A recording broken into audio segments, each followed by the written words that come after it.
Maple Ridge Estates appeared perfect from the outside.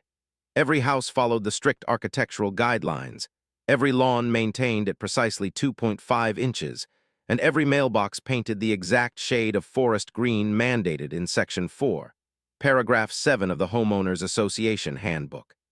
I purchased my modest colonial 5 years ago after retiring from my 20-year career as a federal customs enforcement officer.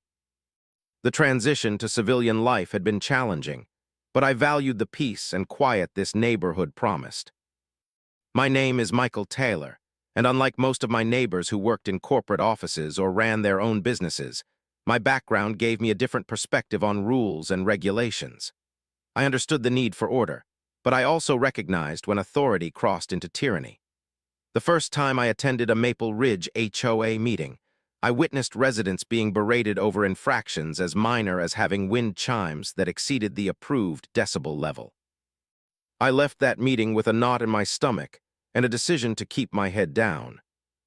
The shed in my backyard had been there when I purchased the property. It was a simple structure, wooden with a sloped roof, painted to match my house as per HOA requirements.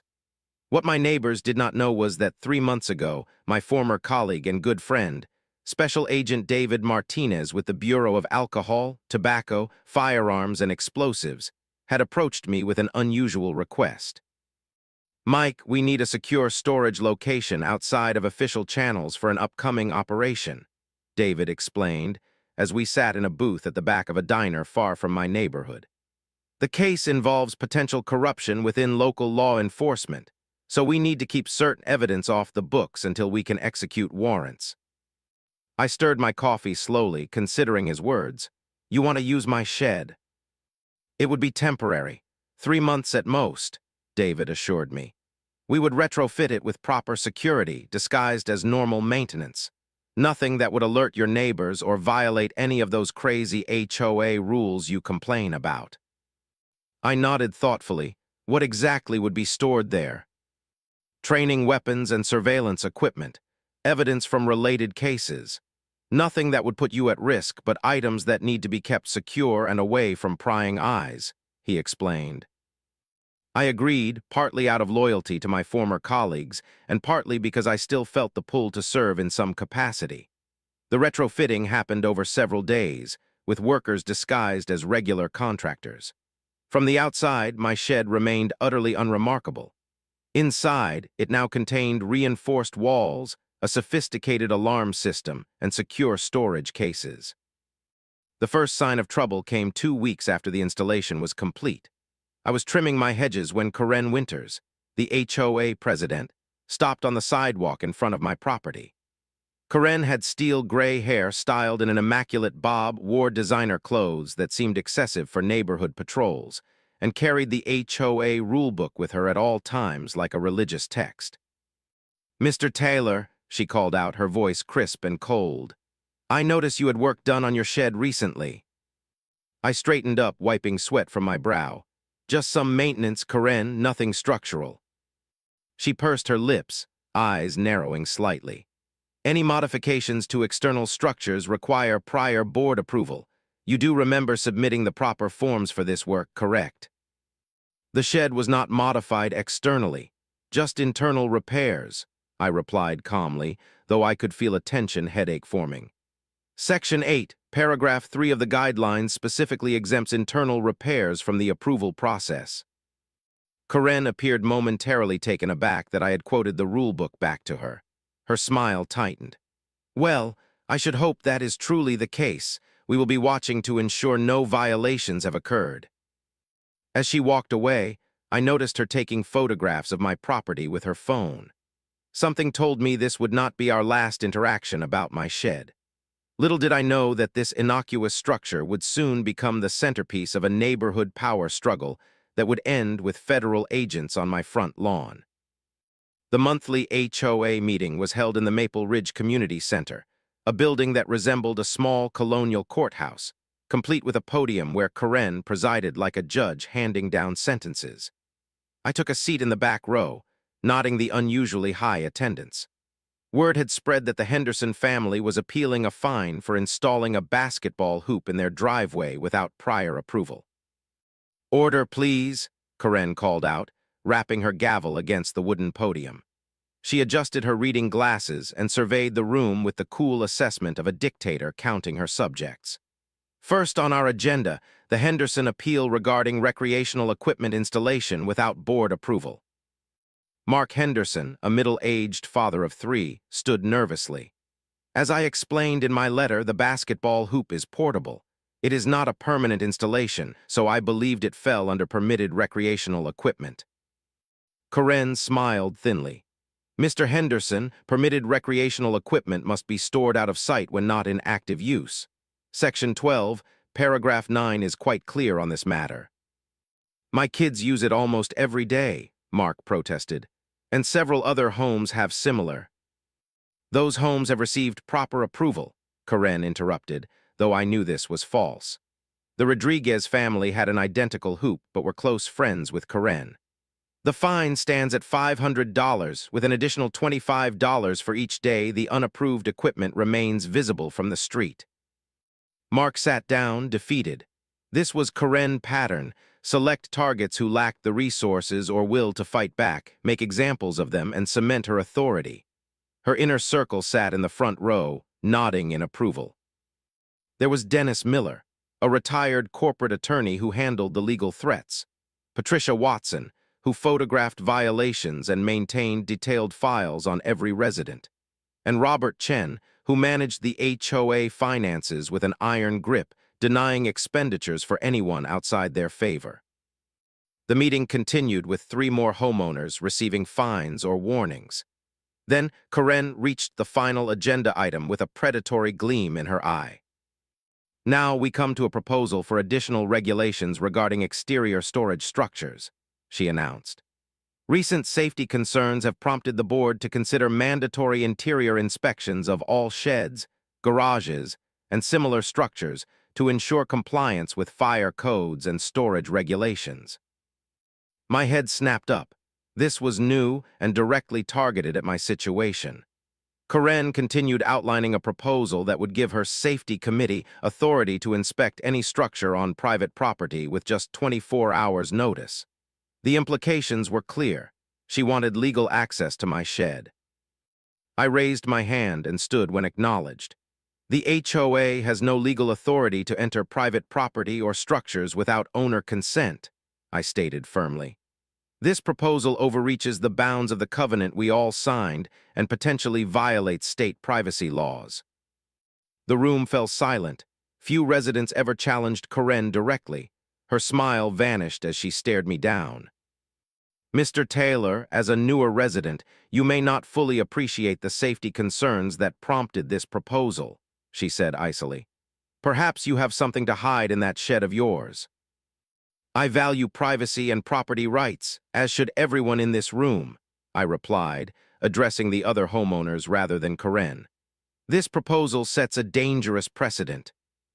A few heads nodded in agreement, which only seemed to anger Karen further. She abruptly called for a vote, but with the unexpected opposition, the proposal was tabled for the next meeting. As everyone filed out, I overheard Karen speaking to her lieutenants. Find out everything about Taylor and that shed, she hissed. Something is not right there, and I intend to find out what. Dennis nodded. I will review the bylaws for any angle we can use. Patricia added, I have already started a file on him. Did you know he used to work for some federal agency, customs enforcement or something similar? Karen's eyes narrowed as she glanced in my direction. Interesting. Former government employees often think rules do not apply to them. We will have to correct that misconception. I maintained a neutral expression as I walked past them, but inside I knew the battle lines had been drawn. Karen had just made me her prime target, and my shed was now squarely in her crosshairs. 3 months earlier, the process of converting my ordinary garden shed into a temporary ATF storage facility had been meticulous and discreet. I sat across from David in the secure conference room at the ATF field office, reviewing the paperwork one final time. The fluorescent lights reflected off the polished table as David slid the confidentiality agreement toward me. This arrangement falls under federal jurisdiction and national security protocols, David explained, his expression serious. By signing, you acknowledge the sensitive nature of this operation and agree not to disclose any details to unauthorized individuals. I nodded, scanning the document carefully. What about legal protection if something goes wrong? David pointed to Section 4 of the agreement. This clause provides you with federal protection should any issues arise. The Department of Justice would represent your interests. The language was clear but purposefully vague enough to protect operational security. I signed the documents, feeling the weight of responsibility settle on my shoulders. 2 days later, a nondescript van pulled into my driveway. The two men who emerged wore plain clothes and carried toolboxes like any ordinary contractors. "We will need approximately 3 days to complete the modifications," the lead technician informed me quietly as we walked to the shed. "The exterior will remain unchanged to maintain appearance regulations." I watched as they transformed the interior of my shed, installing reinforced steel plating behind the wooden walls, a sophisticated electronic lock disguised as a standard padlock, and climate control systems hidden within the existing structure. Pressure sensors were embedded in the floor, motion detectors concealed in the corners, and cameras positioned to monitor all angles. "The alarm system connects directly to our field office," the technician explained on the final day. "Any unauthorized entry will trigger an immediate response protocol." Once the work was completed, David personally delivered the items for storage. We waited until after midnight when my neighbor's lights were off. The black SUV pulled up with its headlights extinguished. David and another agent quickly transferred several large cases into the shed. "These contain specialized weapons being used in an undercover operation," David explained as he organized the cases along the reinforced shelving. "Evidence from connected cases is in these sealed containers. Documentation and surveillance recordings are stored in these fireproof boxes." I surveyed the transformation with amazement. From the outside, it remained the same weathered garden shed. Inside, it resembled a military-grade storage facility. David tested the security systems one final time before we locked up. "Remember, this needs to remain completely confidential," David emphasized. "The operation involves investigating potential corruption among local officers. If word gets out, it could compromise years of work and put agents at risk." "I understand," I assured him. "Nobody will know." True to my word, I maintained the secret while carefully ensuring the shed remained in compliance with all external HOA regulations. I repainted it the approved shade of colonial blue that spring. I kept the surrounding area neat, with no items stored against the exterior walls as per Section 5, Paragraph 2 of the guidelines. To anyone passing by, it appeared to be nothing more than a well-maintained garden shed. Occasionally, David or another agent would arrive in an unmarked vehicle to check on the contents or retrieve specific items. These visits were brief, usually occurring when neighborhood activity was minimal. We maintained a cover story that David was an old friend who occasionally helped with home projects. The arrangement was working perfectly until Karen Winters took a special interest in my property. After the confrontation at the HOA meeting, I called David to alert him to the potential problem. "She is specifically targeting the shed now," I explained quietly into my phone while standing in my kitchen, "trying to create new rules that would allow them to inspect it." "Keep stalling them," David instructed. "We are in the final stages of the operation. Just 2 more weeks and we can clear everything out." "I will do my best," I promised, watching through my window as Patricia Watson slowly drove past my house, unmistakably photographing my property. But something tells me Karen is not going to wait that long. The first official notice arrived in my mailbox 3 days after the HOA meeting. The envelope bore the Maple Ridge Estates letterhead, with "Violation Notice" stamped in aggressive red letters across the front. Inside, a formal letter outlined my alleged infraction. Landscaping violation, Section 3.4, grass exceeding maximum height of 3 inches in rear yard area. I walked to my backyard with a measuring tape and confirmed what I already knew. My grass was precisely 2.75 inches tall, well within regulations. Nevertheless, I mowed the lawn that afternoon. Fighting over grass seemed pointless, and I needed to choose my battles carefully with the ATF operation at stake. The following week brought another notice: improper garbage bin placement. Bins must be removed from curb within 4 hours of collection. Your bins remained visible for approximately 4 hours and 27 minutes. This violation carried a $50 fine. I paid it without protest, but documented the absurdity with time-stamped photographs for my records. The third notice arrived with a $200 fine for unauthorized exterior storage structure modifications. The letter claimed that recent satellite imagery showed my shed dimensions appeared to exceed those on original property records. This was patently false. The external dimensions remained exactly as they had been when I purchased the property. I drafted a formal appeal, citing the precise measurements and including photographs with a measuring tape clearly visible. 2 days later, Karen herself appeared at my front door, holding my appeal letter. "Mr. Taylor," she said without a greeting, "I received your appeal regarding the storage structure violation." I nodded politely. "The measurements in your notice are incorrect. The shed dimensions have not changed since initial construction." Karen glanced past me toward my backyard. "The committee will need to verify these measurements in person. When would be convenient for us to access your property?" "I can provide additional photographs with measurements if needed," I offered, carefully avoiding her request for access. Her artificial smile tightened. "Our regulations require in-person verification for disputed violations, perhaps next Tuesday morning." "I am afraid I work during weekdays," I replied, which was only partly true. I did occasional security consulting. "I can take the additional photographs this weekend." Karen's eyes narrowed slightly.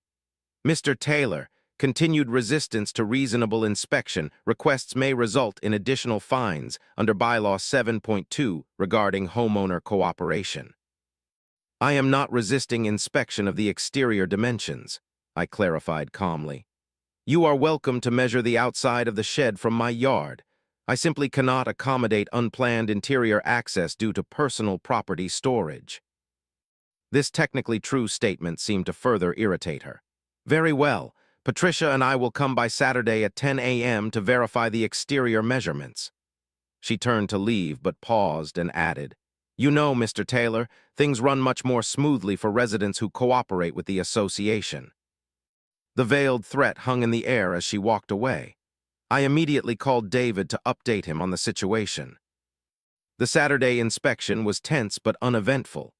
Karen and Patricia took numerous measurements and photographs, visibly disappointed to find the shed dimensions exactly as I had claimed. However, Karen paused by the door, eyeing the padlock with suspicion. "This lock seems quite industrial for garden tools," she remarked.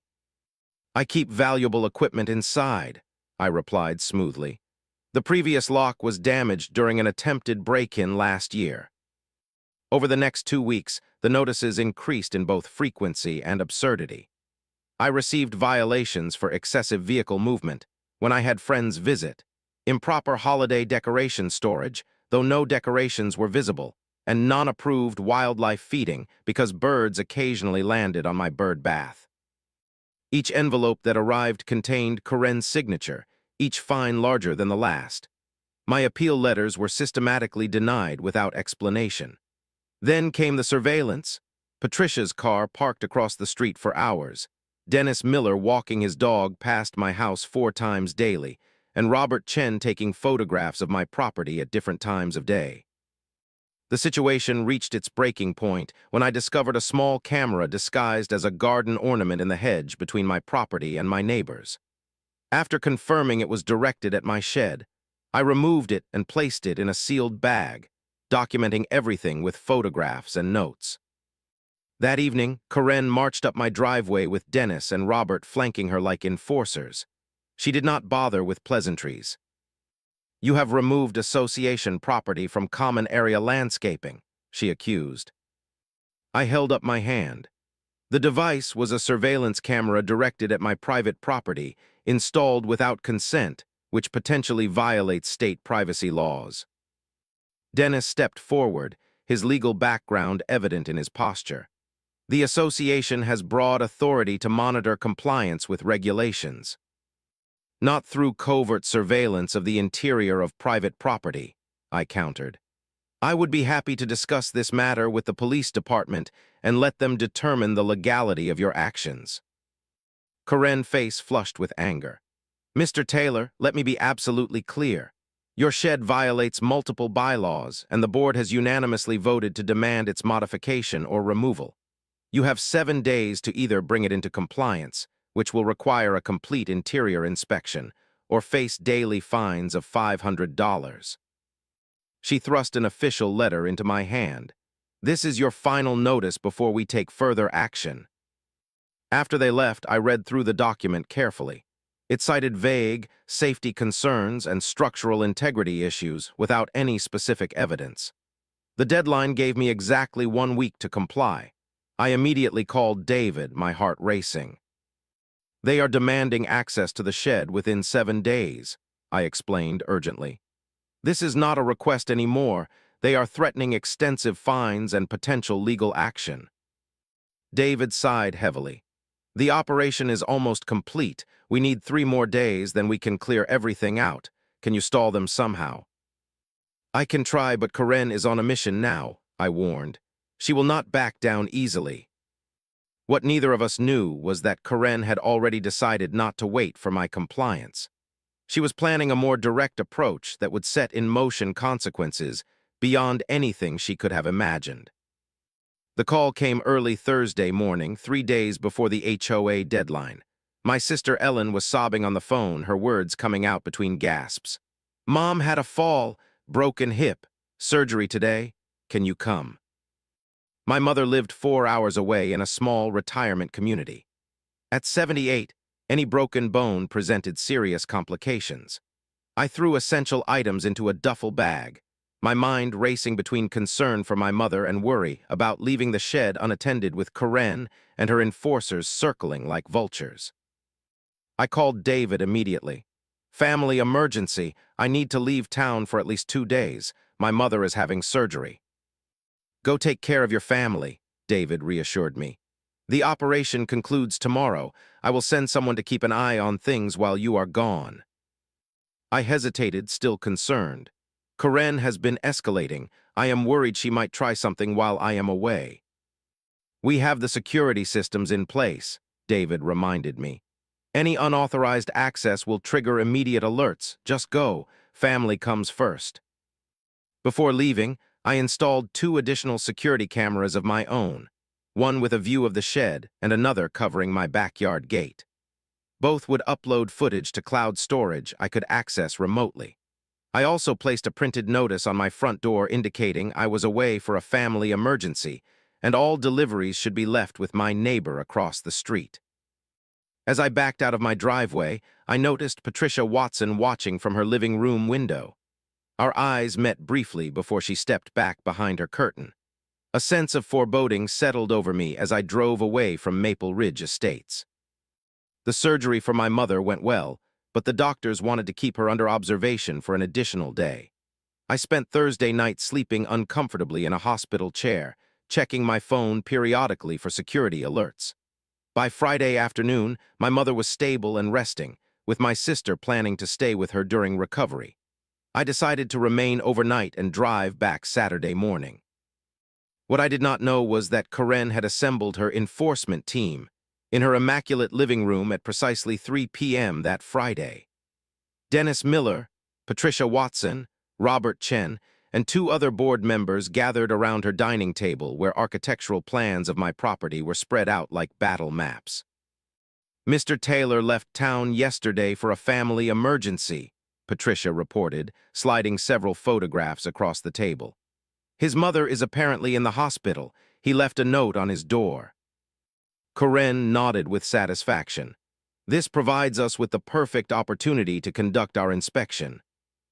Dennis looked uncomfortable. Karen, entering his property without permission could have legal repercussions. The bylaws give us the right to inspect after proper notice, but not to enter without consent. Karen waved her hand dismissively. We provided notice. The 7-day period was a courtesy. Section 11.2 gives the board emergency access rights if there is reason to believe a structure presents imminent safety concerns. What imminent safety concerns? One of the other board members asked.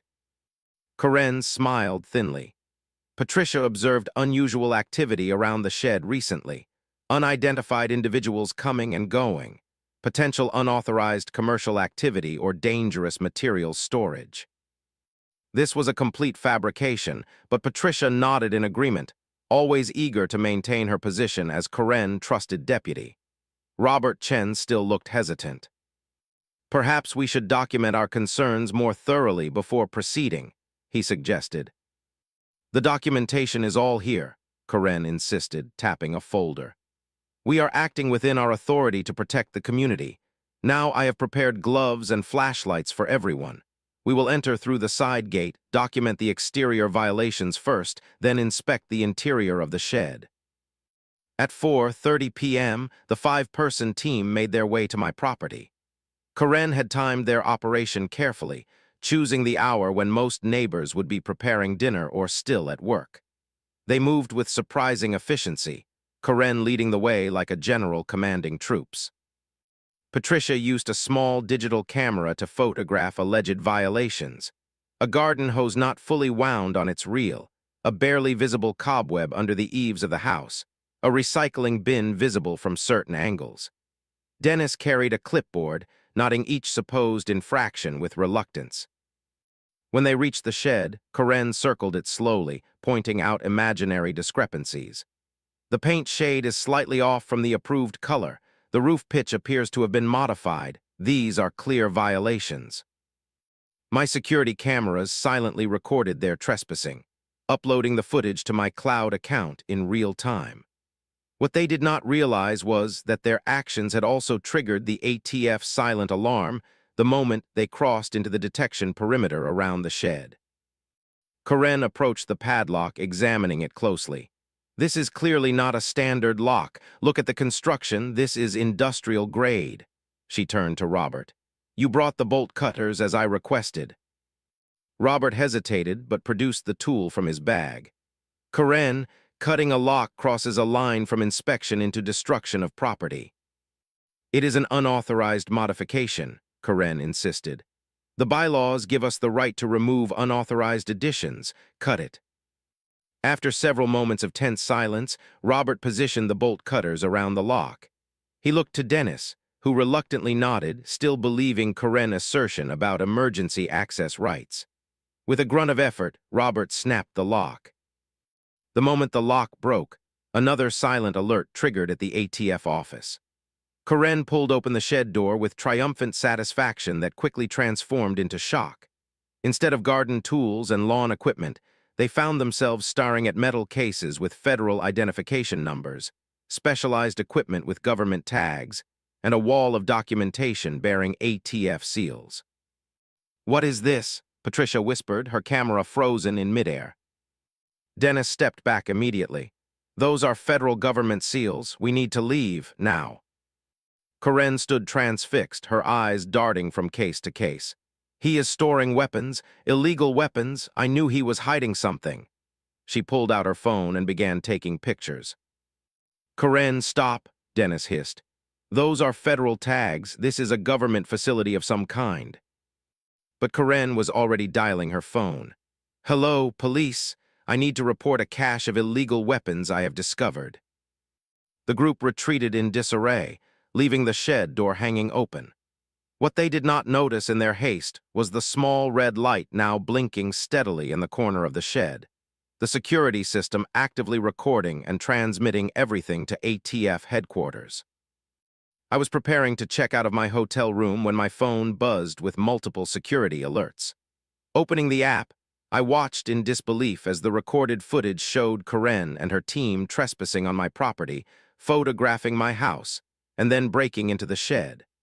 My hands shook with anger as I immediately called David. "They broke in," I reported, my voice tight with tension. "Karen and 4 others. They cut the lock and entered the shed. The footage shows them discovering the contents." "I know," David replied, his tone suddenly professional. "The breach triggered our security systems. A response team has already been dispatched. How soon can you get back?" 4 hours if I leave now, I answered, already throwing my belongings into my bag. "We will handle the situation until you arrive," David assured me. "The team has been instructed to secure the premises and detain anyone still on site. Local police have been notified of our jurisdiction." I drove well above the speed limit the entire way home, my knuckles white on the steering wheel. Halfway there, David called with an update. "Karen called the local police reporting illegal weapons," he explained. "When officers arrived, our team was already on site. There was some jurisdictional confusion until our supervisor clarified the federal nature of the operation." "What about Karen and her team?" I asked. "All identified and detained for questioning. They are facing potential federal charges for breaking into a government facility and interfering with an ongoing investigation." David paused. "Mike, this has escalated beyond an HOA dispute. The U.S. attorney is involved now." As I approached Maple Ridge Estates, I could see the situation had indeed escalated dramatically. The entrance to my street was blocked by police vehicles. After showing my ID and property documents, an officer escorted my car through. My normally quiet street had transformed into what looked like a federal operation command center. 3 black SUVs with government plates were parked in front of my house. Men and women in tactical gear secured the perimeter while agents in suits conducted interviews. Neighbors stood in clusters on their lawns, smartphones recording the unprecedented scene. I parked at the end of my driveway, which was marked with yellow tape. As I stepped out, David approached, looking both relieved and concerned. "Glad you made it back. The situation is under control, but things got complicated." He briefed me quickly as we walked toward my house. The ATF response team had arrived within 30 minutes of the breach alert. They found the shed open and unsecured, but all contents still present. Local police arrived shortly after, responding to Karen's call about illegal weapons. When the officers realized they were dealing with a federal operation, they deferred to ATF authority. "Where is Karen now?" I asked, scanning the scene. David pointed to one of the SUVs where I could see Karen sitting rigidly in the back seat, an agent standing nearby. "She insisted this was an HOA matter and that she had legal authority to inspect your property. When our agents identified themselves, she demanded to speak with their supervisor and claimed you were using HOA property for illegal activities." "And the others?" "The attorney, Dennis Miller, immediately cooperated and admitted they had no legal right to cut the lock. He is over there giving his statement." David indicated a man speaking with a female agent. "The others are being questioned separately." As we approached my backyard, I saw that the shed was now guarded by 2 agents. The broken lock had been replaced, and evidence markers dotted the area where Karen's team had walked. "The U.S. attorney wants to pursue charges," David continued. "Breaking into a federal facility, tampering with evidence in an ongoing investigation, obstruction of justice. These are serious offenses." At that moment, a commotion erupted near the street. Karen was being escorted from the SUV to a more official-looking vehicle. When she spotted me, her face contorted with indignation. "This is absurd," she shouted, straining against the agent guiding her. "He is the one breaking rules, storing dangerous materials in our community. The HOA will not stand for this." David placed a steadying hand on my shoulder as I watched her continued protests. "Let the process work," he advised quietly. A senior agent approached us with a stern expression. "Mr. Taylor, I am Special Agent Ramirez, lead investigator. We need your formal statement regarding the arrangement and this breach." For the next 2 hours, I provided detailed information about the storage agreement, Karen escalating harassment, and the events leading to today. Meanwhile, the operation to remove the sensitive materials from my shed began in earnest, with agents carefully cataloging and transferring items to secure transport vehicles. As evening fell, the neighbors remained outside, watching the proceedings with a mixture of shock and fascination. The narrative had quickly spread throughout Maple Ridge Estates. Karen had broken federal laws by breaking into what turned out to be a government facility. Her claims of HOA authority had collided spectacularly with actual federal jurisdiction. The final indignity for Karen came as she was being placed in a vehicle for transport to the federal building downtown. The local news van had arrived, capturing footage of her being escorted by federal agents while neighbors watched. Her carefully constructed image of community authority was crumbling in real time, broadcast for all to see. "What happens now?" I asked David as we watched the vehicle drive away. "The U.S. attorney will determine final charges," he replied. "But regardless of the legal outcome, I think your HOA problem may have resolved itself rather definitively." Despite the chaos, I felt a weight lifting from my shoulders. Karen's reign of neighborhood terror had come to an abrupt and spectacular end. As darkness fell over Maple Ridge Estates, residents gathered in small groups, the power dynamic of our community shifting visibly before my eyes. The emergency HOA meeting was called for the following Tuesday evening. The community center was filled beyond capacity, with residents standing along the walls and spilling out into the hallway. Instead of Karen at the podium, the vice president, a soft-spoken woman named Janet Cooper, called the meeting to order with visible discomfort. "As you are all aware, we are facing an unprecedented situation," Janet began, her voice wavering slightly. "Our board president and several members are currently dealing with legal issues related to events that occurred last Friday." A murmur rippled through the crowd.